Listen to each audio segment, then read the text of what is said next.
11 novembre 1918. Fin de la Première Guerre mondiale. Le désastre est effroyable. Chaque belligérant compte ses morts par millions. Sur la ligne de front, au nord-est de la France, la plupart des villes sont rasées, comme Saint-Quentin, détruite à 70%. C'est l'heure des comptes et de la reconstruction. La France, portée par un besoin vital de renouveau et financée par les milliards des dommages de guerre allemands, va se relever, Saint-Quentin aussi. C'est le début des années folles et de l'art déco. Un virage que Saint-Quentin va prendre sans hésiter.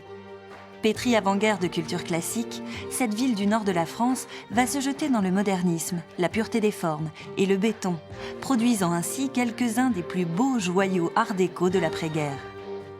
Frédéric, Annette, David, Chantal, Michel et Sam vont nous raconter comment et pourquoi. Frédéric Pillet, parce qu'il est le gardien de l'histoire de la ville. Annette Poulet, parce qu'elle est saint-quentinoise de cœur. David Lacave, parce qu'il sait tout de l'environnement. Chantal Rice, parce qu'elle est la reine du shopping 1920. Et enfin Michel Marc et Sam Bellet, parce qu'ils vont nous apprendre à lever les yeux.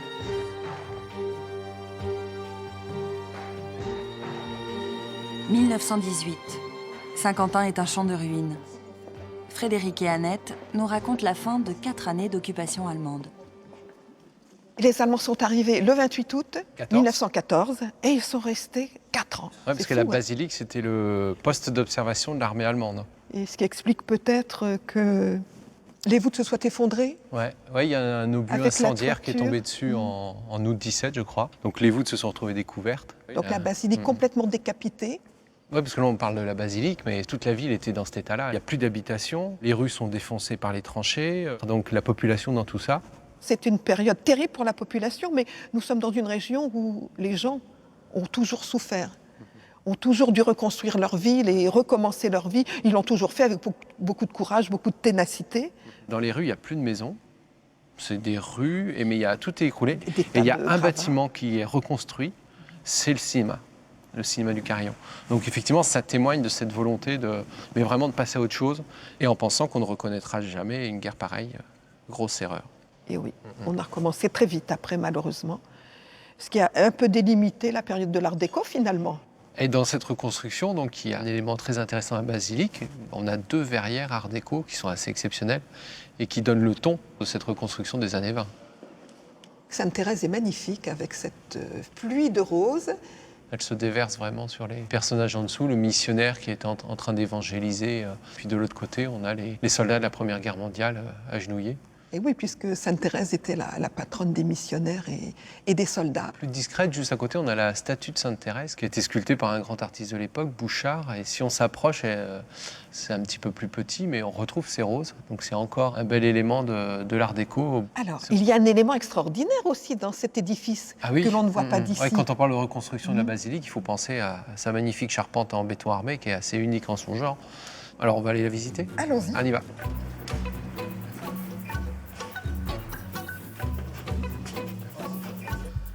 Eh bien, quand on imagine qu'à la fin de la guerre, il n'y avait plus rien, que les voûtes étaient au sol. Donc là, ce qui est magnifique, c'est cette charpente en béton. C'est vraiment le matériau de la reconstruction par excellence. Et voilà la partie la plus extraordinaire, que ce soit dans l'église ou au-dessus des voûtes.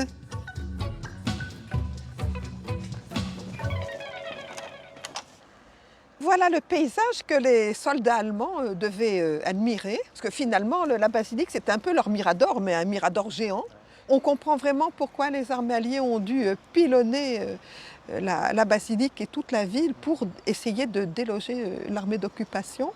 Les Saint-Quentinois ont résisté dans la mesure où ils le pouvaient à l'autorité allemande qui est extrêmement présente et difficile à supporter, mais ils ont gardé une forme d'humour puisqu'ils se moquaient de l'armée d'occupation, se moquaient des officiers qui parfois n'étaient pas très humains ou parfois un peu ridicules dans leurs demandes lorsqu'ils habitaient chez l'habitant. Et donc, je crois que la caractéristique des Saint-Quentinois, c'est qu'ils ont toujours gardé leur courage et leur sens de l'humour.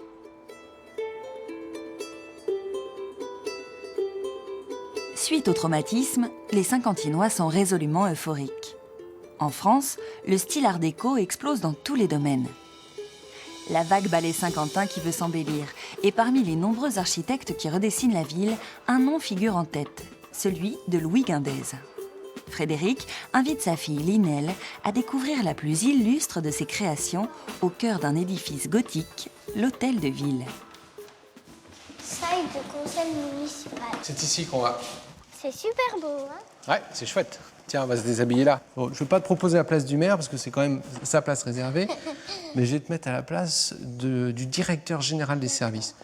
Mais comment ça s'appelle, là, ce qu'il y a sur les lampes? Ça me dit quelque chose. Comment ça? Les dessins là? Oui. Ça s'appelle des spirales, regarde. On en voit un peu partout dans Saint-Quentin. Tu sais comment ça s'appelle? Ce style, ce décor? Non. Non, l'art quoi?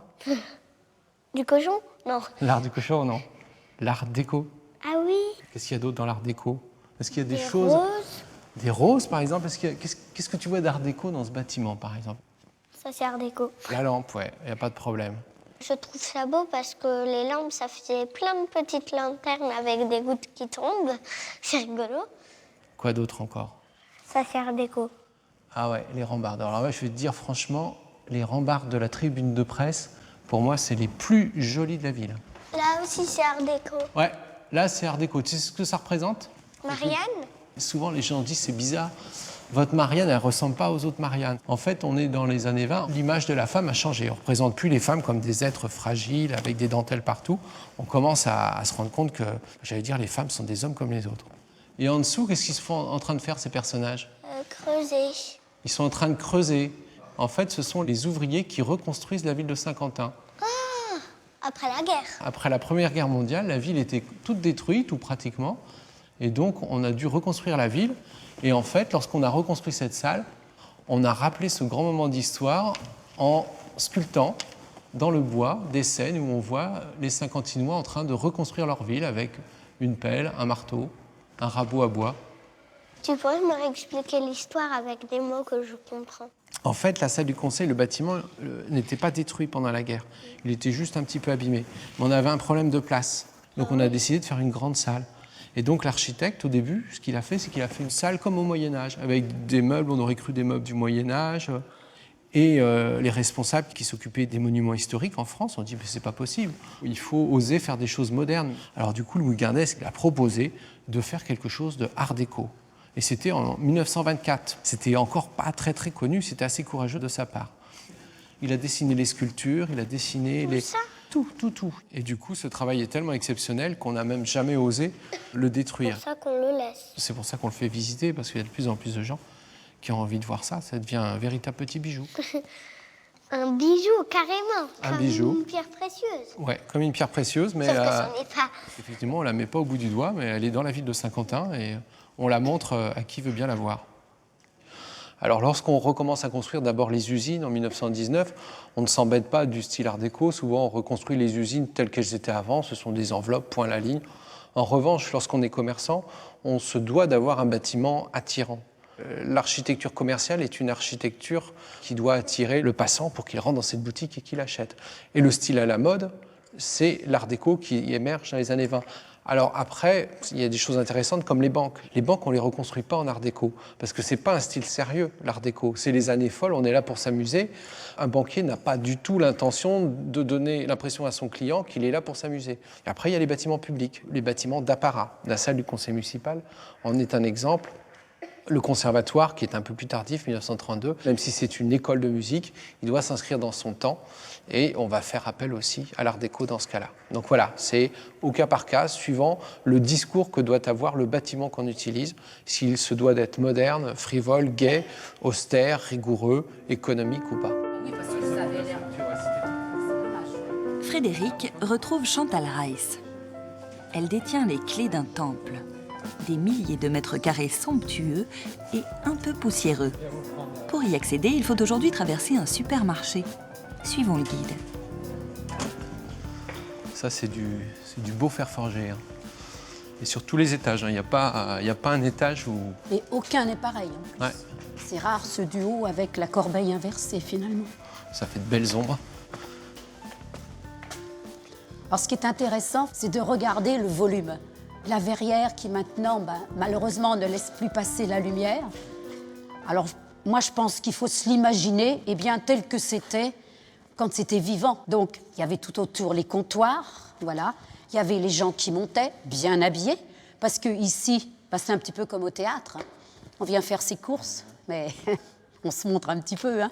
Il y a des comptoirs, il y a des prix affichés. Aussi, quelque chose d'important, ils peuvent échanger. Révolution industrielle, donc scientifique, architecturale, et puis aussi dans l'évolution des mœurs. Ouais, donc en fait, c'est vraiment la modernité, ces grands magasins. C'est un phénomène mondial dans les grandes villes, mais aussi en province, puisqu'à Saint-Quentin, on avait 6 grands magasins. Si tu regardes les photos, tiens, on va chercher là-dedans. Donc ça, c'est avant la guerre. Ça, c'est avant la guerre. D'ailleurs, on voit encore le tramway qui a fonctionné jusqu'en 1956 à Saint-Quentin.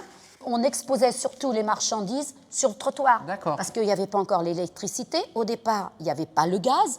Donc, il ne fait pas clair dans les boutiques. Tous les jours, on sortait tout sur le trottoir. La Première Guerre mondiale arrive. Oui. Et clac. Donc là, voilà les restes. Effectivement, des nouvelles galeries, en fait. C'est réduit en poussière. Puis, on a besoin de reconstruire. Et Nouvelle Galerie va faire appel à un jeune architecte, Silver Laville. Voilà. Et dès 1922, il va faire les plans pour reconstruire ici. Les plans comme c'est aujourd'hui. L'Art déco, il débute vers 1908. Voilà. Il va être stoppé par la Première Guerre mondiale. La concrétisation, c'est 1925 avec l'exposition des arts décoratifs à Paris. Donc là, il est déjà futuriste. Matériau roi à la reconstruction, le béton. Je ne sais pas si tu as vu l'autre côté, on a encore une autre coupole. Ouais. Parce qu'on avait une lumière zénitale. Oui, en fait, on a un puits de lumière grâce à toutes ces barrières. Il y avait ici 2 puits de lumière. Et on a comme des trompes, finalement, qui viennent soutenir la coupole. Pour moi, ça fait très byzantin, avec les perles, avec... La période de l'Art déco puise énormément dans l'Antiquité, chez les Égyptiens, c'est les Asiatiques. Voilà, peut-être que ça veut des fleurs des palmiers qui montent. C'est un bel exemple de la multitude des influences, parce que là, on peut se balader n'importe où à Saint-Quentin, on ne trouvera pas un style art déco qui ressemble à ça. C'est vraiment unique. C'est les grands magasins. Ouais. Saint-Quentin était quand même une ville relativement riche à cette époque. Donc il y avait effectivement beaucoup de bourgeoisie locale, mais petit à petit, tout le monde va venir faire ses courses ici, puisque vous aviez des rayons à prix fixe, même des rayons à 20 centimes, des rayons à 50 centimes. Donc tout le monde pouvait y trouver son compte. S'ils ne viennent pas acheter, ils peuvent au moins venir se promener. Les grands magasins ont disparu. On connaît tous le développement des supermarchés dans les périphéries des villes à partir des années 70. Donc tout le charme de ces grands magasins s'est effondré pour des raisons purement économiques et sociétales sans doute aussi. Autre décor. Nous retrouvons Frédéric avec David Lacave, responsable de la Maison de l'Environnement. Il nous emmène à bord d'une bacauve propulsée par un moteur électrique pour une balade silencieuse au cœur des marais. C'est parti. La particularité à Saint-Quentin, cette zone humide qui est traversée donc par la Somme, qui représente une centaine d'hectares, au cœur de la ville de Saint-Quentin, là tu vois bien, est entourée par l'urbanisation. Et depuis 1980, donc, il y a à peu près la moitié de la zone qui a été classée réserve. Donc voilà, là, c'est la transition, tu vois. C'est un petit peu la jungle à Saint-Quentin, finalement. Ça y est, on voit quasiment plus la ville. Alors là, on a la chance de voir quelque chose d'extraordinaire.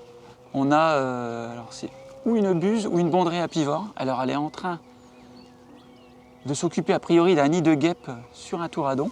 Ah oui, ça y est, je l'ai. Un touradon, donc c'est cette espèce de boule de végétation. On est quand même dans la pleine nature, dans l'exubérance de la nature. Tu crois que le marais a pu servir de source d'inspiration peut-être à cette époque-là pour certaines des réalisations Certainement, parce que les architectes de l'Art déco à Saint-Quentin, contrairement à d'autres villes comme Reims ou autres, sont avant tout des architectes de Saint-Quentin. On sait qu'ils sont venus dans les marais, on sait qu'ils sont venus, ils se sont baladés autour de la ville, qu'ils ont observé la nature. Donc ils ne pouvaient pas rester insensibles à cet environnement. L'Art déco, contrairement à ce qu'on pourrait croire, ce ne sont pas que des fleurs. Souvent, on voit la rose, parce que c'est un petit peu le point de départ, la stylisation des fleurs de façon géométrique. Mais en réalité, il y a toutes sortes d'autres éléments de la nature qui ont été transposés dans l'architecture. L'eau, le feu parfois, le vent, enfin les éléments naturels, on les retrouve sur les façades de ces bâtisses. Là, on est dans une zone, de part et d'autre là, du cours d'eau, on a beaucoup de roseaux. Des grandes étendues de roseaux qu'on appelle du coup des roselières, et c'est un milieu particulièrement riche pour la réserve.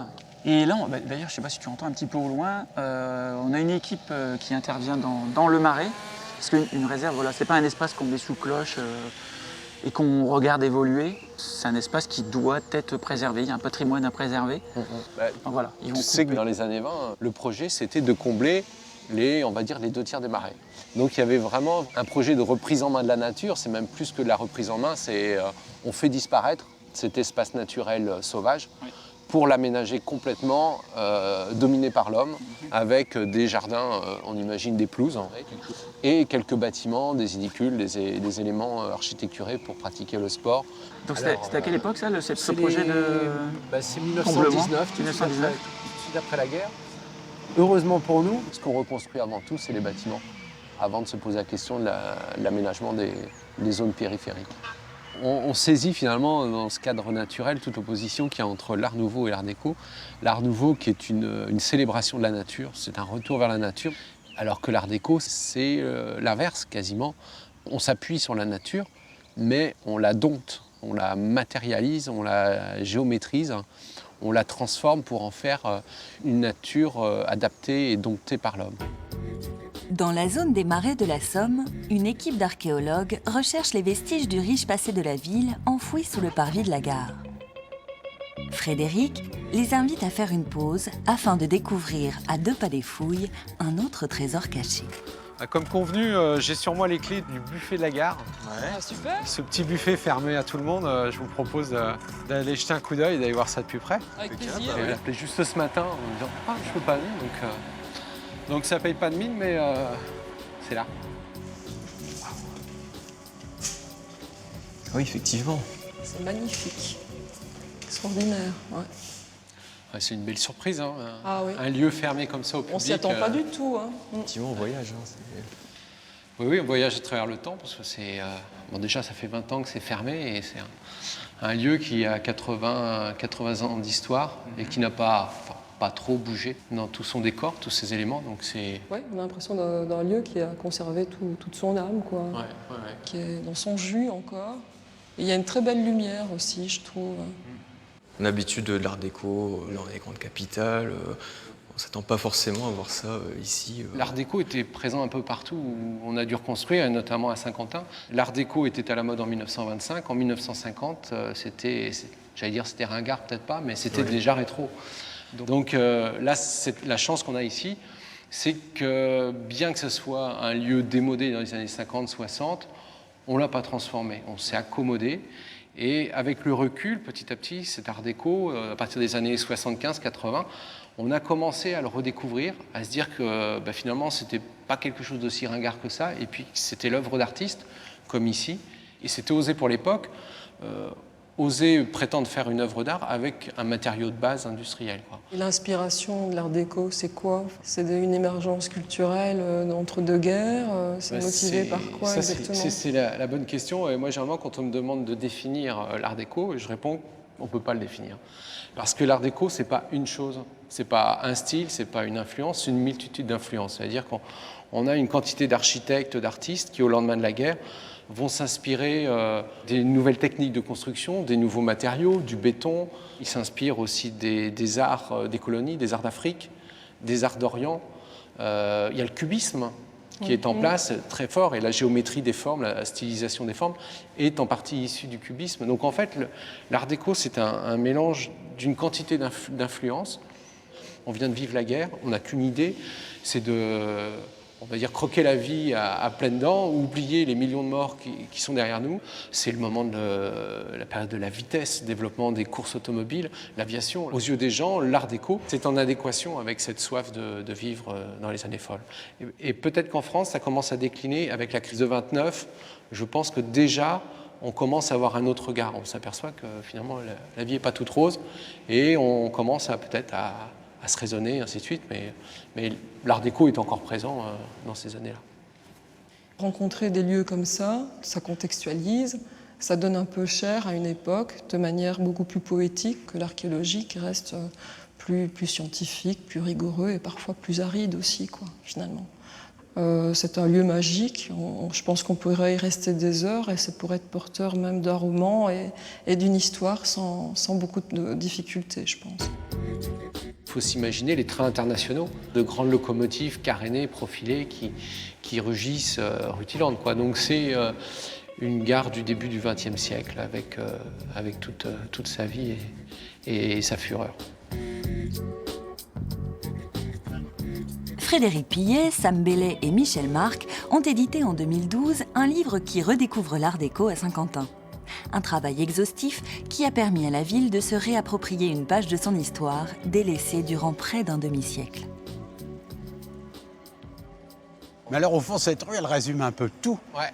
Un peu toutes les tendances de l'art déco à Saint-Quentin. C'est un beau catalogue. C'est un beau catalogue. Parce que la rue a été rasée en 14-18, donc il fallait tout construire. Ouais. Et du coup, on a vraiment reconstruit dans tous les styles. Il n'y a pas que de l'art déco.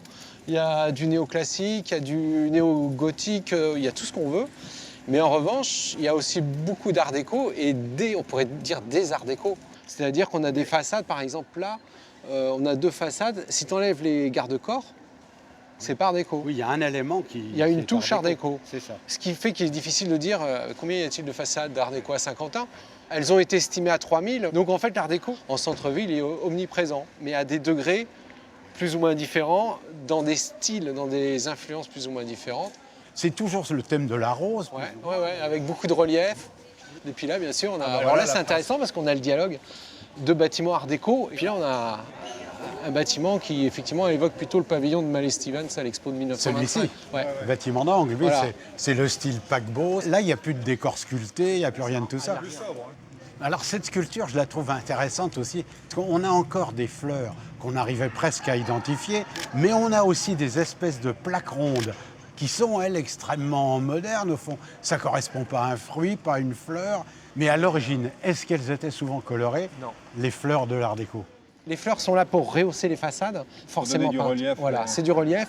Quand la lumière rasante vient effleurer le bâtiment, tout de suite, ça rend vivant la façade. À la fin du XVIIIe siècle, je me souviens d'un texte écrit par un conventionnel de passage et qui dit « Oh, c'est une ville rouge !» Parce qu'en effet, Saint-Quentin était en briques. Et après 14-18, elle est reconstruite en briques et pierre, mais aussi en béton, etc. Et elle est vouée à une certaine clarté. Et il y a quelques années, il y a un poète qui s'appelle Darras, qui est un très beau poète picard, qui a dit « Saint-Quentin, c'est une ville gris-bleu ». Et c'était vrai il y a 4 ou 5 ans. Et aujourd'hui, où on reprend l'art déco en main, où on le redécouvre et où on repeint les façades. On ajoute, là où on a des fresques florales, on y met du rose, on y met du bleu, on y met du vert, du jaune, et on lui donne une couleur. Et la ville, elle est encore en train de changer de couleur, et ça, c'est extrêmement intéressant. Donc c'est une ville qui change, et qui change, à mon sens, en bien.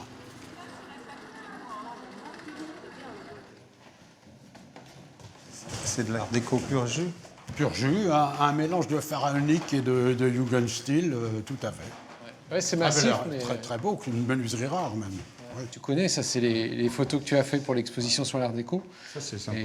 On a un plan large qui te montre à la fois le casino, le pont d'Île, la basilique d'ailleurs. Tiens, en parlant de bar, encore et ça c'est chouette parce que voilà, avec juste des briques, comment animer une façade avec toute la géométrie qu'on retrouve souvent dans l'art déco. C'est assez joli. Ça, les balustres, là, c'est art déco. Alors, oui, voilà. on en retrouve beaucoup. Alors, parfois, elles sont beaucoup plus écrasées. Ouais. Mais justement, au coin de la rue à côté, tous les balcons ont ce genre de balustre. Et ça, c'est 56. Ouais. Ça, on le trouve ni à Reims, ni nulle part. C'est vrai que l'art déco, on s'y intéresse un peu plus aujourd'hui. Et il y a encore 3-4 ans, je me promenais dans cette ville et je n'avais pas remarqué cette richesse. Pour moi, l'art déco, ce n'était qu'une mode. Je le percevais comme ça, en disant, c'est un moment éphémère, une mode.